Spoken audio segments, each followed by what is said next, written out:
No vídeo dela, fala oi. Oi, a gente vacinou o TT, agora vamos vacinar Pipoca. e depois Marlon. Quem vai chorar muito vai ser Pipoca. Chorona. E Marlon, Agora tá vamos, Marlon, pronto que já pra tá tomar aqui. vacina? Já. Tá pronto pra tomar vacina? Eu tô te gravando, viu, Marlon? Só pra ver. Não, senta, Marlon. Você tá desafiando. Peraí, gente. Senta, senta, senta, senta. E minha gente. Ó o vidro que quebrou os cachorros. Peraí. Mãe, vidro que quebrou. Esse aqui tá doente de novo, Tem né? que botar um Ó, mãe. novo na boca Ó, dele. mãe, ó. Vidro, Você vidro. não tem que dar aquele antibiótico que eu não lembro qual que falaram. Tô outra vez. gravando. Marlon, tá pronto Esse pra tomar sacode de vacina? ouvido, todo Vacina. e tosse. Vacina. Fala Tem que ver vacina. Qual que é o Vacina. remédio. Fala com a Lara. Vacina. Tá com medo, é, Marlon? Tá com medo?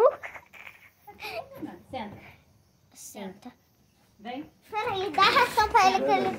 Senta. Senta, Marlon. Isso. Isso. Toma. Ganhou. Caiu, ó. Não, TT é Senta. dele. Senta. Problema. Dá pra ele aí, mãe. Ih, ganhou ração. Não come, mastiga. Sai, TT. Você já tomou?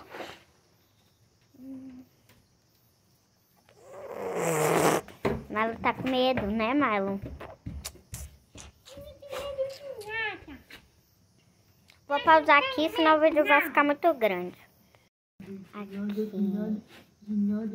Sai pra lá. De nada. Não tenho Bota medo pra ela, de Lina, só pra ela.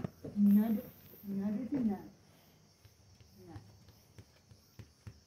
Não chorou, parabéns. Parabéns, você vai ganhar uma ração. Toma. Ó, como é? Não, Pega- dá na mão. Aqui, ó. Toma, Marlon. Dá pra Marlon. Toma, Marlon. Pipoca viu tudo, amor. Ela tá lá deitada, se mexendo de lá. Vem, Pipoca. Poca. Peraí, gente.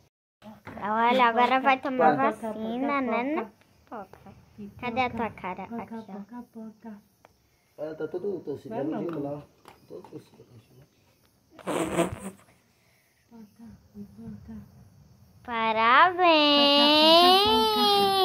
Parabéns. Fala de coisa. Ela tem o Peraí, telefone gente. todo. Junto a construção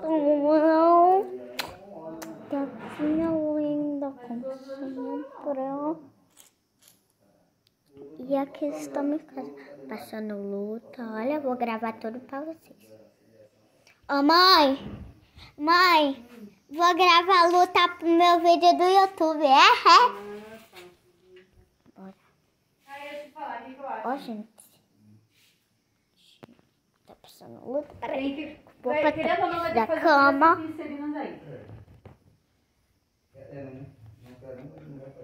Não, mas mesmo assim que não quiser, tem que fazer porque a gente vive disso.